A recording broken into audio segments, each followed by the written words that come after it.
Olá, o Ceará é o estado do Nordeste com a maior produção de lixo por habitante ao dia. Isso quer dizer que a cada 24 horas, quem vive por aqui descarta geralmente de forma incorreta mais de 1 quilo de resíduos sólidos. Os dados fazem parte do mais recente balanço da Associação Brasileira de Empresas de Limpeza Pública e Resíduos Especiais e mostram que apenas os estados de São Paulo, Rio de Janeiro e Amazonas têm índices superiores aos do Ceará.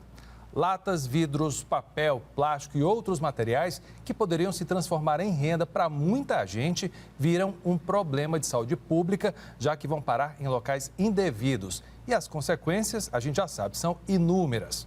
Quem está aqui comigo no Cena Pública hoje para trazer um alerta é o secretário do Meio Ambiente do Ceará, Arthur Bruno, a quem eu já começo agradecendo a presença. Muito obrigado, secretário.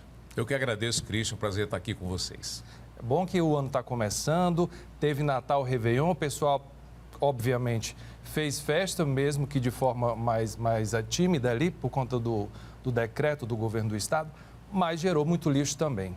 E esse alerta é importante a gente fazer logo no começo do ano, que lixo dá para se tratar e evitar que ele se torne um problema. Muito bem, Cristian, é muito importante o que você está falando, porque, na verdade, não existe lixo. Eu não gosto desse termo. Sim. O que existe, na verdade, é o resíduo sólido, que pode ser o resíduo sólido reciclável e pode ser o rejeito. Quer dizer, o rejeito é aquilo que não serve para nada. Na verdade, o que deveria estar indo para as centrais de tratamento de resíduos, ou, como se chamava antigamente, os aterros sanitários, deveria ir o rejeito, o que não serve para nada. As pesquisas têm revelado que 60%, 70%, em alguns países até 80% do que a gente chama lixo, na verdade, é resíduo sólido reciclável. E é um resíduo importante porque ele gera emprego e renda. Os recicláveis são muito importantes. Importante, inclusive, para a natureza, porque se você aproveita uma embalagem, aproveita um invólucro, aproveita uma garrafa, aproveita um metal, um vidro, você vai ter que retirar menos da natureza, né? Tanto de minérios como da vegetação ou mesmo de animais. Então, é fundamental hoje esse conceito da chamada economia circular. Não é? A chamada economia verde, você utilizar o máximo possível daquilo que você já produziu. É aquela história, você tem que reduzir o consumo, você tem que repensar o seu consumo e você tem que reciclar o produto. Então, nós temos feito um trabalho imenso hoje do estado do Ceará para criar essa nova mentalidade da chamada economia circular. Na verdade, só deveria ir o rejeito para os aterros sanitários. O que é o argumento das pessoas, de forma geral, para não fazer isso em casa? Porque eu já vi gente dizendo, olha, eu até quero selecionar meu lixo, mas quando chega lá embaixo, na lixeira do prédio, fica tudo igual. Esse argumento está válido, por exemplo? Muito bem, uma boa questão, né? O ideal é que em toda casa ou em todo apartamento, você tenha ali 2 cestos, digamos assim.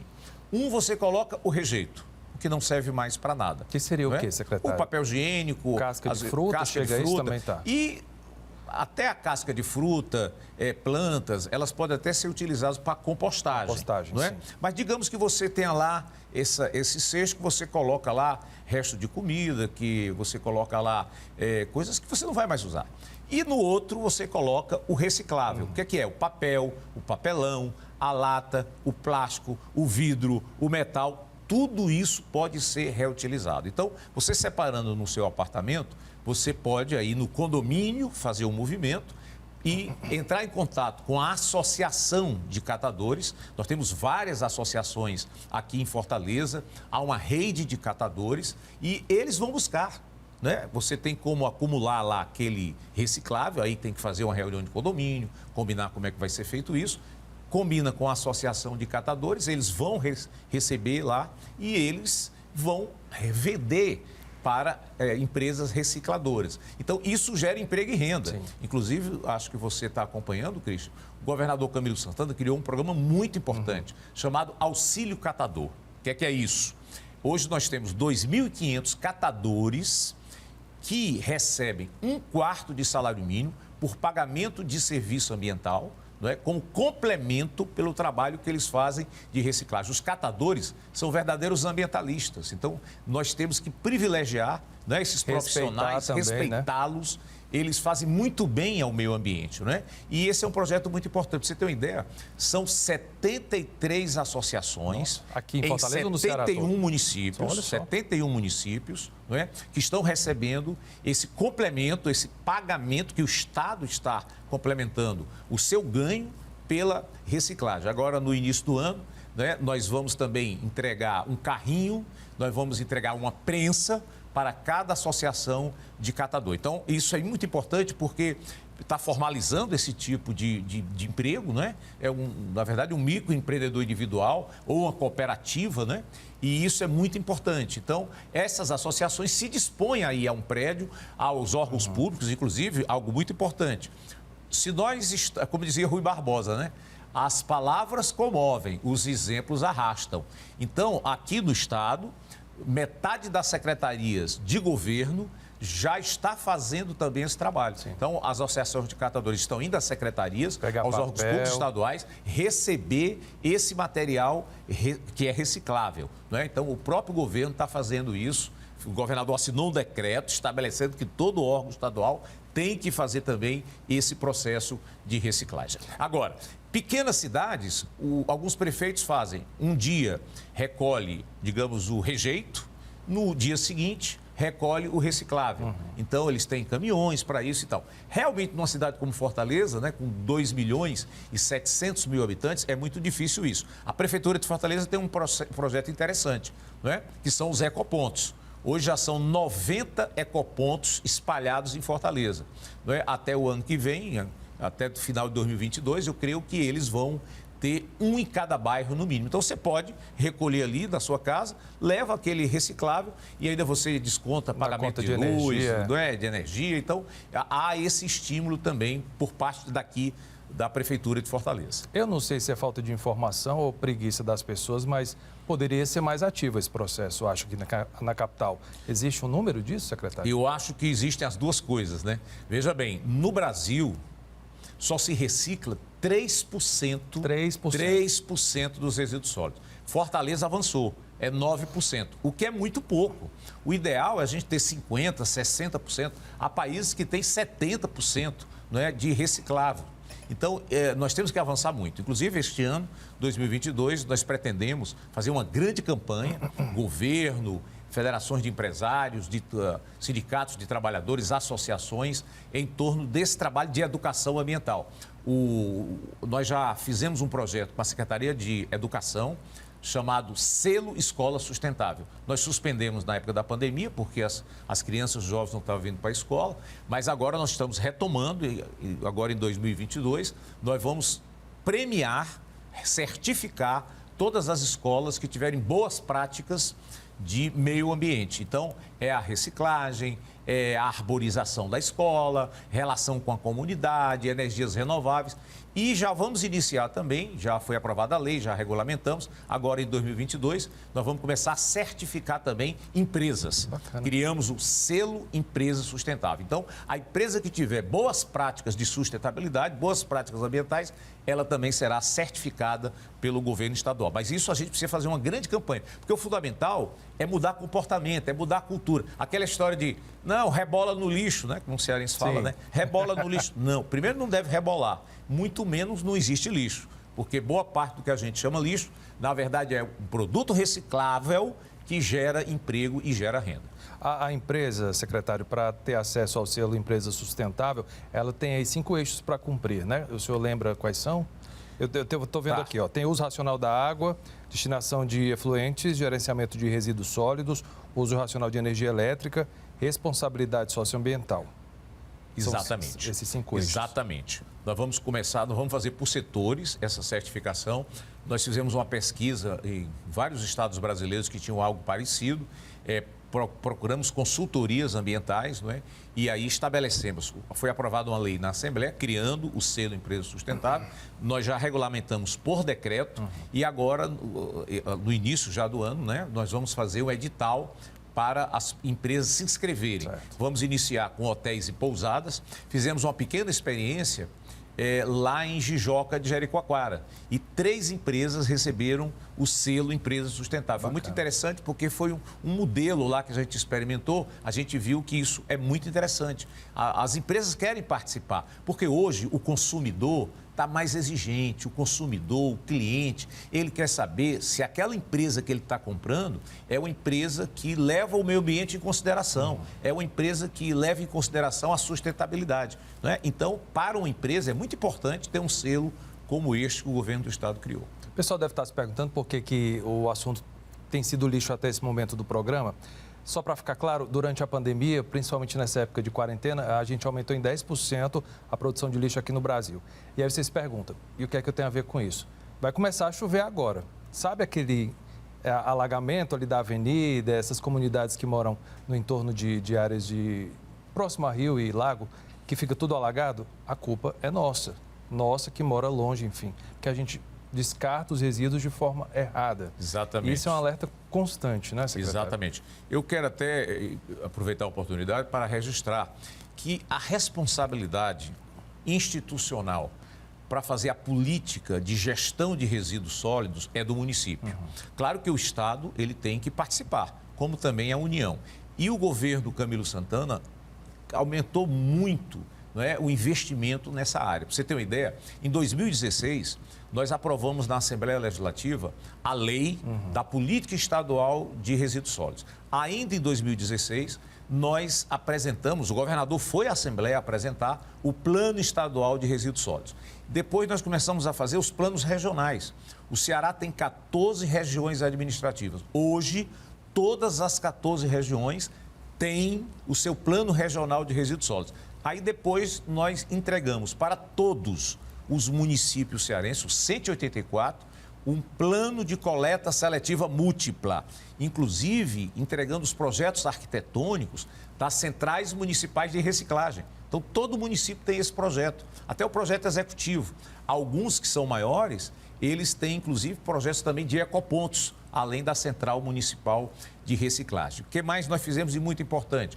Nós resolvemos premiar os municípios que realmente têm mais responsabilidade com a política de resíduos. Por exemplo, se o município criar o Fundo Municipal do Meio Ambiente, determinar uma área, não é, para a Central Municipal de Reciclagem, que a gente chama afetar a área.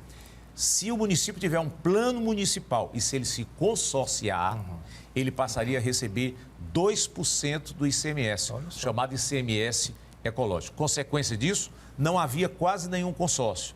Hoje, dos 184 municípios, 172, quer dizer, quase 90%, já tem o seu consórcio. Eles estão consorciados. Por que o consórcio? Porque o município sozinho, ele tem muita dificuldade financeira de fazer os investimentos necessários. O consórcio é fundamental. Então, são 21 consórcios em 172 municípios. E eles já começam a construir essas centrais municipais de reciclagem, tem avançado bastante nos últimos anos. Secretário, o senhor falou do auxílio catador e eu fico imaginando que foi a salvação para esse pessoal que trabalha no setor durante a pandemia também. Mas a SEMA desenvolveu outras ações de apoio durante esse período. Sem dúvida. Nós tivemos, em 2020, assim, no auge da pandemia, o governador nos pediu 2 projetos. Que a gente pensasse um projeto para os catadores e para os jovens pobres, não é? Então, nós criamos o auxílio catador. E é importante dizer, Christian, que esse projeto ele foi discutido com os próprios catadores, com as associações. Um projeto muito interessante. Eles, inclusive, determinaram qual era a produção que eles tinham que ter mensal. Então, foi muito importante isso. E as associações, mensalmente, prestam contas com a secretaria. Então, a gente paga aquele catador que a associação justifica que teve a produção necessária. Então, é um projeto participativo.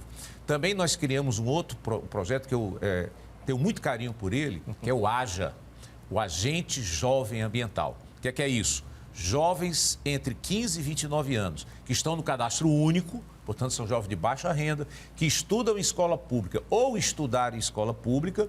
Esses jovens recebem uma bolsa de R$ 200 do governo e durante um turno, um expediente, eles se dedicam à educação ambiental. Então, é política de proteção animal, contra queimadas, contra desmatamento, políticas de reflorestamento, política de coleta seletiva, eles fazem um trabalho de educação ambiental. Eles são multiplicadores. São então. multiplicadores. Hoje nós temos em torno de 9 mil jovens em todos os municípios cearenses. Quer dizer, é um verdadeiro exército que nós temos hoje trabalhando a educação ambiental. Fazemos isso em parceria com os municípios.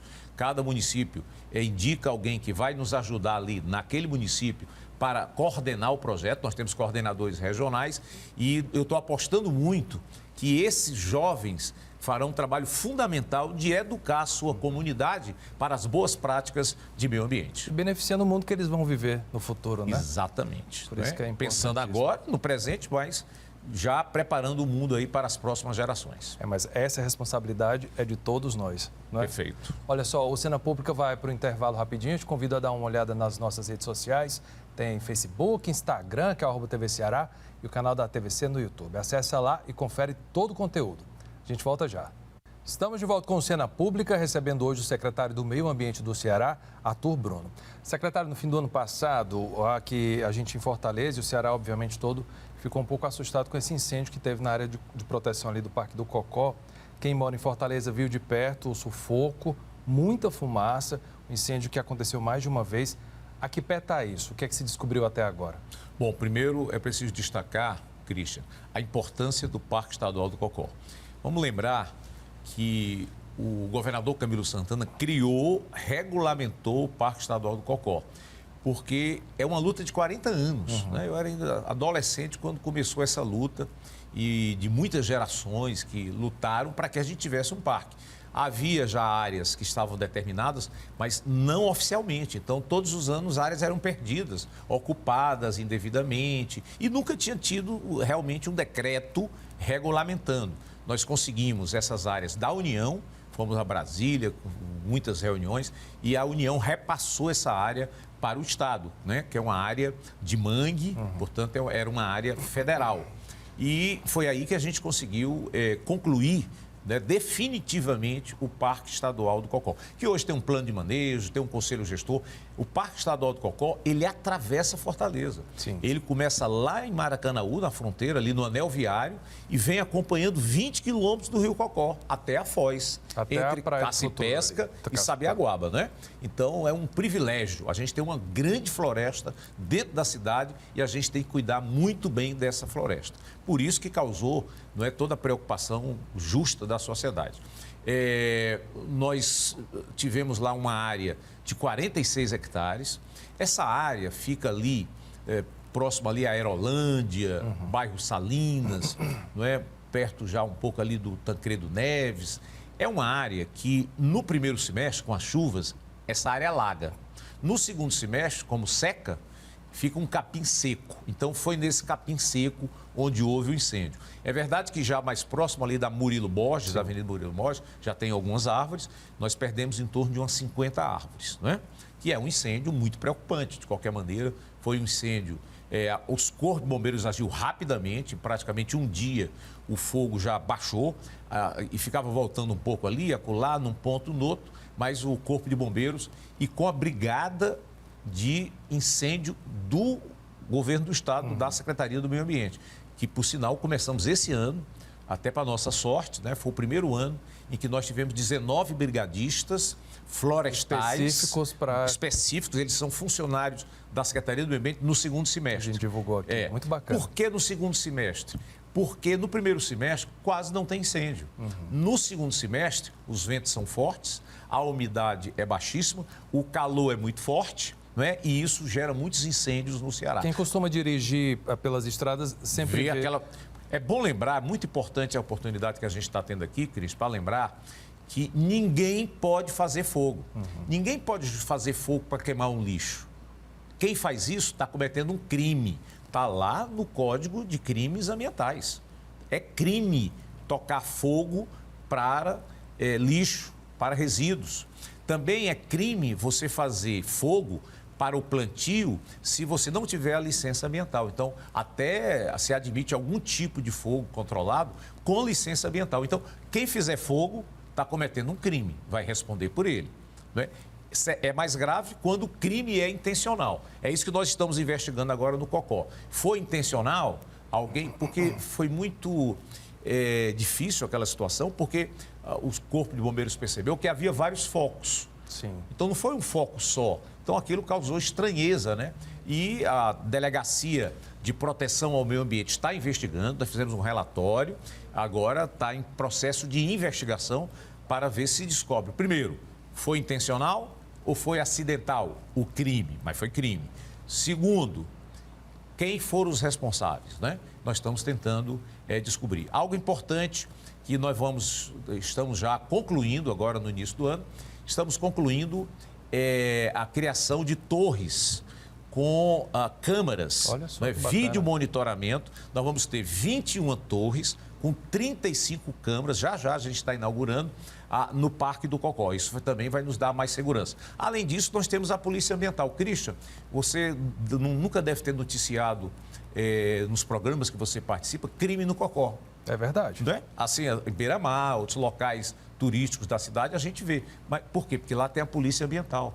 Não é? Em todo o parque tem a polícia. Claro, agora o parque é muito grande, ele atravessa Fortaleza, é impossível você ter o controle 100% em todo horário, não é? Mas a gente faz um trabalho muito forte com o apoio da Polícia Ambiental em termos de segurança. Só para ficar claro, secretário, quem tem ali árvore na calçada, junta muita folha, aquele foguinho ali para queimar a folha, aquilo não é permitido. Quem tocar fogo naquelas folhinhas para queimar o seu lixo está cometendo um crime. É um crime ambiental e vai pagar por ele. Então tenha cuidado, não cometa esse crime. Não toque fogo de maneira alguma, porque isso tem gerado todos esses incêndios que vocês têm acompanhado pelos meios de comunicação. A quase totalidade dos incêndios não é intencional. As pessoas estão queimando lixo, ali queima ali para fazer depois um plantio, preparar o terreno para um plantio, mas não pode, não deve. Isso é crime. Incomoda todo mundo, fumaça que entra em casa, quem lavou roupa lá fica com a roupa por a fumaça. Dá para denunciar? Existe uma forma de denunciar isso? Sim, pode denunciar para o 190, tá certo? Denuncie para o 190. Os bombeiros vão fazer o trabalho não só de combater o incêndio, mas de investigar também as razões e aquele que gerou o fogo vai pagar por esse crime. Sofre punição. A gente está falando do Parque do Cocó e eu quero falar desse trabalho que é muito bacana e, infelizmente, ainda tem gente que não foi lá conferir, que é ações do Viva o Parque, que acontece nos fins de semana. Voltou com tudo aí depois da pandemia. Durante a pandemia teve que fechar, mas depois que liberou, já está com tudo de volta. Sim. Muito, muito importante, viu, Cristian? Porque, veja bem, a unidade de conservação é uma área que se cria para preservar a flora e a fauna, né? A vegetação, os animais, mas não só para isso. É uma área também de contemplação, é uma área que pode ser utilizada para esporte, para lazer, para cultura, né? Quando o governador Camilo assumiu o governo, havia 24 unidades de conservação no Ceará, estaduais. Ele vai terminar este ano, em 2022, com 41 unidades. Nós praticamente quase que duplicamos as unidades de conservação. Isso é muito importante para garantir a biodiversidade, né? Muito bem. Em algumas dessas áreas, nós fizemos equipamentos, porque, veja, uma unidade de conservação, a gente preserva a natureza, mas a gente faz com que a população usufrua dessa natureza para o seu bem-estar, inclusive para a sua saúde. Tem pesquisas que têm mostrado que a presença da natureza na vida das pessoas melhora a qualidade de vida. A saúde física e a saúde mental, né? O verde é muito bom para a saúde, né? Então, o que é que nós fizemos? Nós criamos em 4 unidades de conservação o programa Viva o Parque. Então, aos sábados, no Parque Estadual do Cocó, manhã e tarde, tem o arvorismo. São 12 estações de arvorismo, é muito bacana, você está fazendo aquela movimentação, os exercícios no meio das árvores, né? E gratuitamente. No domingo, nós temos o Vivo Parque no Cocó, que além do arvorismo, e é pela manhã, nós temos Tai Chi Chuan, nós temos yoga, dança, zumba, bacana. Nós temos ginástica, nós temos contação de história para criança, pintura facial, massoterapia, que nós agora, nesse período de pandemia, demos um tempo, suspendemos. Nós temos o Vivo Parque lá no Parque Botânico, no Caucaia, que é um lugar belíssimo, vale a pena vocês irem, muito bonito. tem 6 quilômetros de trilha. Todo mundo passa tem ali, um laguinho, não se permite parar. Pois é, lindo, nós Para reformamos todo, tá certo? Você sai de lá com muda de árvores, tanto no Cocó como no Botânico. Nós temos um viveiro também, um pequeno viveiro hoje, lá no Parque do Cocó. Criamos também no Maranguapinho, lá o governador criou a área de proteção ambiental do Rio Maranguapinho, lá no Canindezinho, a gente também tem um Vivo Parque. E nós temos no Curió, outra área lindíssima, Cristian. Nós temos a Floresta do Curió, que é uma área de 57 hectares, ali na Lagoa Redonda, né? Ali em frente à Naturágua. E é uma floresta linda, com trilhas, e lá a gente também faz o Vivo Parque. E a novidade é que esse ano, 2022, nós levaremos também para o Crato, né? Ali onde é o Parque de Exposição ali do Crato. Nós criamos ali uma unidade de conservação, que é a área de relevante interesse ecológico do Riacho Batinhas. E lá a gente vai fazer também o Vivo Parque. Então é muito legal, porque é um local de piquenique, as famílias vão lá, fazem piquenique, brincam com as crianças, vão os avós, os netos, muito bacana. Fortaleza não tinha isso. Fortalezense ia à praia nos finais de semana. Agora ele tem a opção ir à praia ou ir aos parques. É bacana demais. Lembrando também a atuação da Polícia Militar Ambiental, que garante a segurança, porque o pessoal deve ficar com receio, enfim. Como o senhor mesmo falou, nem se ouve notícia desse tipo de ocorrência nos parques, como o Parque do Cocó e os demais. Eu daria também até uma dica aí para as famílias. Quando o governador criou o Parque Estadual do Cocó, a prefeitura cedeu o Adail Barreto. Sim. Né? Hoje o Adail Barreto, Parque Adail Barreto, faz parte do Parque Estadual do Cocó, a gente chama Parque Estadual do Cocó, área Adail Barreto. Né? Ali perto da Assembleia, ali perto da Pontes Vieira, né? Perto da sede, inclusive, da Secretaria do Meio Ambiente. São 10 hectares, nós reformamos todo, é uma área toda gramada, com árvores, nós criamos lá um cachorródromo, né? Nós criamos um grande parquinho, quadra poliesportiva, campo de futebol, tudo gratuito. Então, eu costumo dizer para os meus amigos, olha, não faz inveja a nenhuma cidade do mundo. Você pode ir a Paris, Londres, Nova York, São Paulo, que é do nível dessas grandes cidades. Aí o pessoal duvida e vai lá e se impressiona. Então, vale a pena, no final de semana, agora nesse período ainda de férias, né, janeiro, leve lá seus filhos, seus netos, para o Adail Barreto. Você não vai se arrepender. E ainda sai com uma muda de árvore, porque a prefeitura nos deu de presente um viveiro lá no Adail Barreto. Então, você vai, passa o dia, leva lá as mudas de árvore para plantar no seu quintal, no seu jardim. Faz lá um piquenique, tomando conta dos resíduos, claro, para evitar, mas é um programaço para o domingo aí, né? Não tenha dúvida. Ao ar livre, né? Ao ar livre. A SEMA, ela tem muitas outras autarquias, superintendências, uma delas é a SEMASSE. Falando nessa questão de lazer, a SEMASSE realiza esse trabalho de balneabilidade, que é importantíssimo também. A gente fica de olho toda sexta-feira para saber em que praia dá para ir tomar banho aqui no Ceará todo, mais especificamente na capital, no fim de semana. Isso é importantíssimo. Muito. Em 2021, no início de 2021, Cristian, a gente aprovou na Assembleia a institucionalização do Sistema Estadual do Meio Ambiente. Então, havia na prática, mas isso não estava legalizado, não estava organizado. Então, quem participa do Sistema Estadual? A Secretaria do Meio Ambiente, que é o órgão central, que é o órgão responsável pelas políticas ambientais, pela educação ambiental, pela gestão, criação, apoio às unidades de conservação. Porque a gente não cuida apenas das unidades de conservação estaduais, a gente ajuda os municípios a criar unidades, até particulares. As pessoas que tiverem uma propriedade, uma fazenda, um sítio e quiserem preservar, né, ela pode criar uma RPPN, Reserva Particular de Proteção Natural, de patrimônio natural. Então, com a RPPN, você deixa de pagar o ITR, Imposto Territorial Rural, e você pode, aquela área, ser utilizada para lazer, para esporte, para contemplação. É muito importante, quem não quiser produzir, né, criar um RPPN na sua propriedade. Então, esse é o papel da SEMA. A SEMASSE é um órgão de operação, né? Ela faz a fiscalização, o licenciamento e o monitoramento ambiental. E ela faz esse trabalho importante de monitoramento, né, das praias, né? Praias em vários locais do Ceará, não só em Fortaleza. A SEMASSE faz uma análise e diz quais são as áreas que estão balneáveis, né, e as que não estão. Né? É um trabalho muito importante. Outra coisa, a Polícia Ambiental hoje faz parte também do Sistema Estadual do Meio Ambiente. Não fazia. Porque a Polícia Ambiental, ela sempre combateu os crimes ambientais, mas ela não tinha função administrativa, ela não podia multar, embargar uma obra.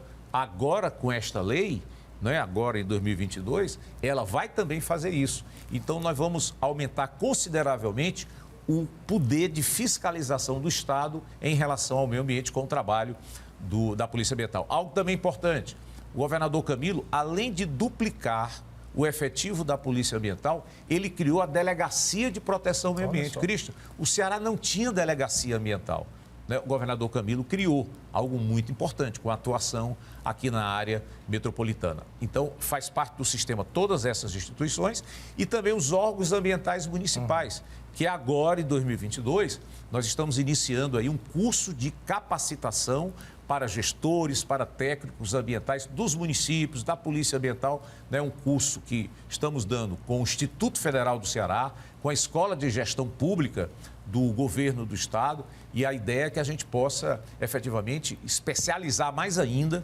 todos aqueles técnicos que atuam na área ambiental. Secretário, envolve animais também, o cuidado com o animal, em algum segmento desse trabalho todo que é feito pela SEMA? Muito boa pergunta, porque eu vi uma pesquisa recentemente, Cristian, que em torno de 60% das famílias têm pets em casa. Sim. Quer dizer, hoje é uma realidade, né? Ou é o cão, ou é o gato, a calopsita, enfim, vários animais hoje se tornaram pets, né? Então fazem parte da família. E não havia políticas para esses animais. Para animais silvestres havia alguma política, mas ainda incipiente. Mas para animais domésticos, né, chamados animais de companhia, praticamente não havia nada. Fortaleza saiu na frente, há alguns anos atrás, na gestão do prefeito Roberto Cláudio, se criou a Coordenadoria, né, de Proteção Animal, foi muito importante. Hoje Sobral também tem uma coordenadoria, outros municípios estão criando, e o governador Camilo criou há 2 anos atrás a Coordenadoria de Proteção Animal do Estado, que faz parte da nossa secretaria, não é? Então, recentemente nós aprovamos na Assembleia a lei da Política Estadual de Proteção Animal e estamos agora construindo um plano de proteção de animais silvestres e o plano de proteção de animais de companhia, tá certo? A ideia é apoiar as ONGs que fazem esse trabalho de proteção animal. Então, essa lei é muito boa, ela trata de saúde, trata de proteção, essa lei trata de maus tratos e das devidas punições para aqueles que maltratam animais, tanto silvestres como domésticos. Também o governador Camilo criou um programa importantíssimo, que é o cientista-chefe, né? E um dos cientistas-chefe é o do meio ambiente, que cria uma equipe para fazer uma série de políticas, elaborar políticas públicas na área ambiental. Uma delas foi o inventário da fauna cearense. Hoje nós temos o inventário da fauna, nós sabemos quais são os animais que temos no estado do Ceará. Isso está publicado, secretário? Está no site da Secretaria, sema.ce.gov.br, você vai lá saber quais são os animais existentes. E agora, essa equipe de pesquisadores está fazendo um trabalho para saber quais são os animais que estão ameaçados ou em extinção. É a chamada lista vermelha dos animais ameaçados ou em extinção. Com isso, a gente vai ter políticas específicas para evitar a extinção de algumas espécies que já estão muito ameaçadas de extinção no Ceará. Lamentável. Olha, a gente vai para mais um rápido intervalo e volta daqui a pouco. Fica aí. Começou o terceiro e último bloco do Cena Público. Eu aproveito para te convidar a acompanhar nossas transmissões nas redes sociais. Tem Facebook, Instagram, que é o @TV Ceará, e o canal da TVC no YouTube. Hoje eu recebo aqui no estúdio o secretário estadual do Meio Ambiente, Arthur Bruno. Obviamente eu estou muito feliz que o senhor está aqui, mas por um lado triste, porque isso quer dizer que o senhor não vai ser candidato esse ano. O governador pediu para todos os secretários que tivessem essa pretensão se descompatibilizarem ainda em dezembro. Nós estamos em janeiro, o senhor está aqui. Estou correto? Está correto. Você sabe, Cristian, que eu já exerci muitos mandatos, né? Foram quantos, precisamente, secretário? 2 de vereador? Eu tive 2 mandatos de vereador de Fortaleza, 4 mandatos de deputado estadual e 1 mandato de deputado federal, né? Que foi de 2011 a 2014. E em 2015, o governador Camilo me convidou para ser secretário do Meio Ambiente, portanto, eu estou há pouco mais de 7 anos, né? E estou gostando muito do executivo, né? Eu sempre gostei muito do legislativo. O legislativo é muito importante, você aprende muito no legislativo, aprende a consensuar, buscar resolver problemas, apresentar propostas de lei. Mas o executivo, você consegue fazer mais, né? Você consegue realizar, né, muitas coisas importantes para a sociedade. Então, como eu sempre gostei muito de estar no meio público, né, eu estou muito realizado no Poder Executivo. E realmente eu acho que essa fase do Poder Legislativo foi muito importante, eu gostei muito, mas passou. Agora, o que eu nunca deixei foi a sala de aula, né? Sim, é verdade. Eu sou professor há 43 anos. Inclusive, dei aula aqui nesta casa, né? Nos anos 80. E era aula ao vivo, né? Não era aula gravada, não, era aula ao vivo. E foi muito importante, inclusive, toda vida que eu venho aqui, encontro vários amigos Mas todo mundo fala, o professor Arthur Bruno. Até o deputado ficou ainda atrás do professor. Eu estou secretário, eu sou professor, né? Na época que o senhor cumpria mandato, muita gente ainda falava, o professor Arthur Bruno. Porque eu também nunca deixei de dar aula. Mesmo quando eu tinha os mandatos parlamentares, eu continuava dando aula. Hoje, como secretário, eu dou uma aula por semana, porque também não tem tempo, né? Então, mas eu nunca deixei de dar aula, porque é a minha profissão, né? Mas por que essa decisão? O que é que pesou mais? É família, é falta de tempo? Primeiro, porque eu estou gostando muito do Executivo, né? Então, enquanto eu puder ficar ajudando no Poder Executivo, eu ficarei. Segundo, porque você também compatibiliza mais a vida de família, né? Quem tem mandato parlamentar é muito sacrificado o tipo de vida que você leva, né? A família, os amigos. Então, você perde... Você não tem final de semana, você... Não tem hora, né? Não tem hora, né? Executivo, a gente trabalha muito também, né? Sobretudo no ritmo que o governador determina. O governador Camilo Santana é um homem muito trabalhador, ele se dedica demais, é incansável, né? E ele quer que o seu secretariado tenha o mesmo ritmo. E nós temos que acompanhar, e eu tenho procurado acompanhar o ritmo do governador Camilo Santana. Secretário, a gente falou em 7 mandatos, obviamente o senhor tem um grupo de eleitor muito grande. O senhor conseguiu distribuir para algum político que o senhor apoia atualmente, hoje em dia? É evidente que a gente tem muitos amigos, né? Até pelo fato de eu nunca deixei de dar aula, então nós temos aí, talvez hoje, centenas de milhares de alunos, porque eu dei muita aula em cursinho, né? E naquela época, assim, dos anos 80, dos anos 90, os cursinhos tinham turma de 200 alunos. Nossa. Às vezes você dava uns aulões para 3, 4 mil alunos. Agora, inclusive, eu continuo dando aula no cursinho da Assembleia Legislativa, que tem 700 lá alunos no auditório e tal. Então, é claro que a gente não pode dirigir para um ou para outro candidato, né? Eu sempre, quando chega a época das eleições, as pessoas me perguntam, às vezes eu dou mais de uma opção, inclusive, olha, tem esse aqui que eu gosto disso, esse aqui eu acho que é interessante por isso. Então, sempre a gente, inclusive, tem mais de uma opção, que eu acho que isso é muito importante para as pessoas que me perguntam, né? Evidentemente que o voto é livre, mas a gente sempre, quando me perguntam, eu digo o que é que eu acho, né, daqueles candidatos. Sobretudo hoje em dia, porque... Chancela. Chancela. E eu sempre tenho dito, viu, Christian, que o magistério sempre foi a minha paixão, ser professor, mas a política talvez seja a atividade mais importante para a sociedade, porque é como você serve a população. Você consegue encontrar soluções para o problema da sociedade através da política. Então, a política é algo fundamental para a felicidade, para o bem-estar das pessoas, não é? Estou falando da política, com P maiúsculo, não é a politicagem, né? Lamentavelmente, tem muitos que praticam a politicagem, mas é preciso separar o joio do trigo. Você não consegue melhorar a sociedade a não ser pela política. Então, se você não gosta de política, você procure mais ainda, que você vai encontrar bons nomes. Tem muita gente boa em todos os parlamentos do país. E gostando ou não, a gente tem que conhecer política, porque é o nosso dia a dia, faz parte do que a gente vive, do Exatamente. Que a gente... Tudo é política. Tudo é política hoje em dia. Como é que o senhor visualiza a eleição desse ano, ainda nesse quesito de polaridade no país, enfim? Aqui no Ceará está mais tranquilo, mas também um pouco indefinido. Veja, eu acho que nós temos hoje um governo federal muito complicado. Eu digo, por exemplo, na minha área, o que é que o Ministério do Meio Ambiente fez?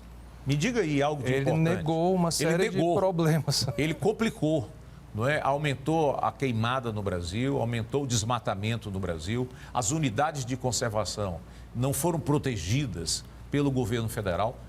A gente não recebeu nenhum recurso do governo federal.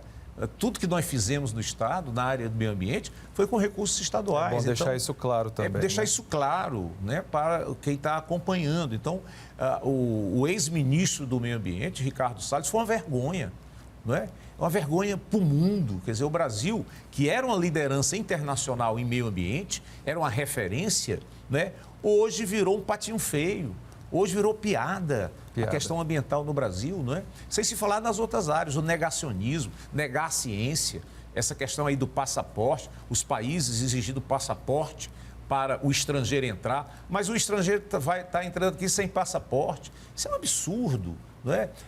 A desvalorização que se dá à vacina, porque o homem público, Christian, eu digo isso que eu continuo sendo homem público, ele tem que ser exemplo, ele tem que ser referência. Então, eu tenho que me vacinar logo e dizer para todo mundo, olha, me vacinei, a importância da vacina. O presidente da República sequer se vacina. Não se vacina. Isso é um absurdo. Ele era o primeiro a dar o exemplo para a sociedade. Ainda bem que o brasileiro gosta de se vacinar. Né?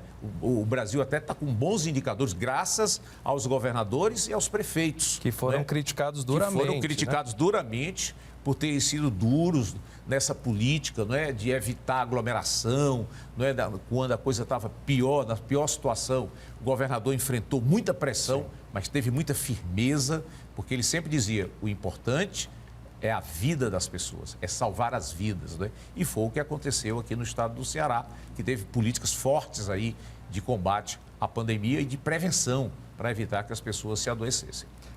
No cenário estadual, a gente continua indefinido. Aliança do PT, PDT, como é que o senhor acha que isso vai funcionar aqui para a gente? Porque nacionalmente eu acho que não vai ser possível. PDT tem candidato, PT deve sair com o ex-presidente Lula também. Como é que o senhor visualiza isso? Nós estamos ainda praticamente aí há 9 meses, né, 10 meses da eleição. Muita coisa vai acontecer. Na política você não pode fazer assim muita previsão a longo prazo, né? Então, nós lutamos para unir os partidos progressistas. O PT nacional, né, o Lula, sob a liderança do Lula, está fazendo esse esforço de unir os partidos progressistas, né? PT, PSB, PCdoB, PV, Rede, PDT. Então, a gente tem muita expectativa ainda de que, em algum momento, isso possa se unir, inclusive no primeiro turno. Se não for possível, se PT tiver o candidato, PDT o seu candidato, pelo menos no segundo turno a gente quer que haja realmente uma aliança para o bem do Brasil, não é?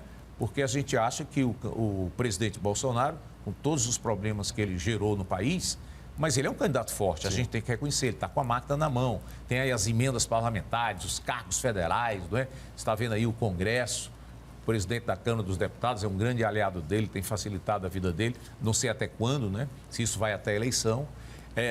A tendência hoje seria, a tendência maior que as pesquisas têm revelado é o Lula e o Bolsonaro. É possível que isso mude, claro que é. É muito tempo ainda para a gente fazer uma previsão final. No Ceará, o governador Camilo, corretamente, tem defendido a manutenção dessa aliança. Há 16 anos há uma aliança PT-PDT em nível estadual. E o Ceará hoje é referência. O Ceará é exemplo hoje em grau de investimento. É o estado que mais investe em relação à receita no Brasil. Transparência. A transparência em primeiro lugar, transparência pública.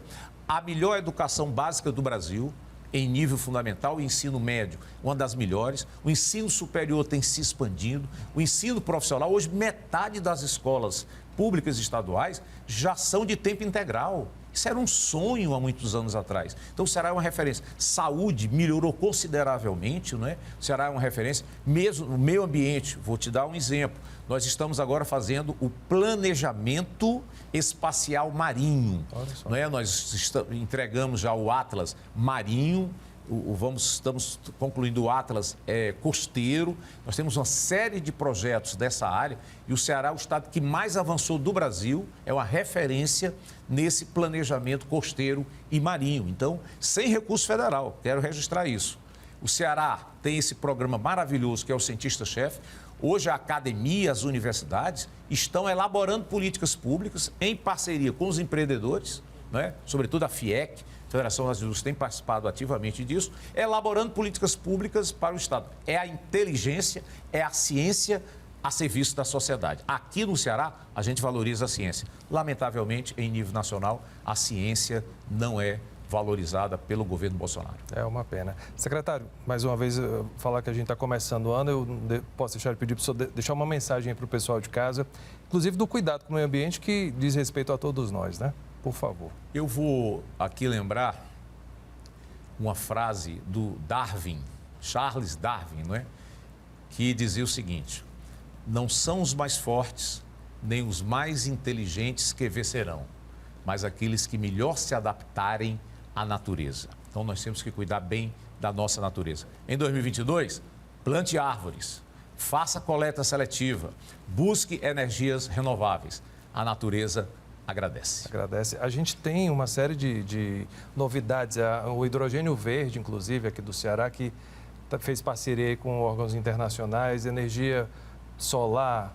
Muita coisa boa o Ceará tem a oferecer nesse quesito, né, secretário? Sem dúvida, o Ceará hoje está na liderança do hidrogênio verde, ou seja, nós vamos produzir o hidrogênio através de usinas eólicas, usinas solares, e o Ceará hoje talvez seja o estado que mais avançou em relação às energias renováveis no Brasil. Só traz orgulho para a gente. Só traz orgulho. Secretário, parabéns pelo trabalho à frente lá da Secretaria.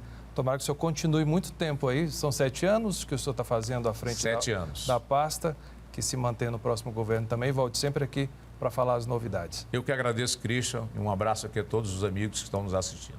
Perfeito. Olha, o Cena Pública vai ficando por aqui. Quero agradecer, claro, a presença do secretário estadual do Meio Ambiente, Arthur Bruno. Eu agradeço a sua companhia. A gente se vê na próxima semana. Até lá.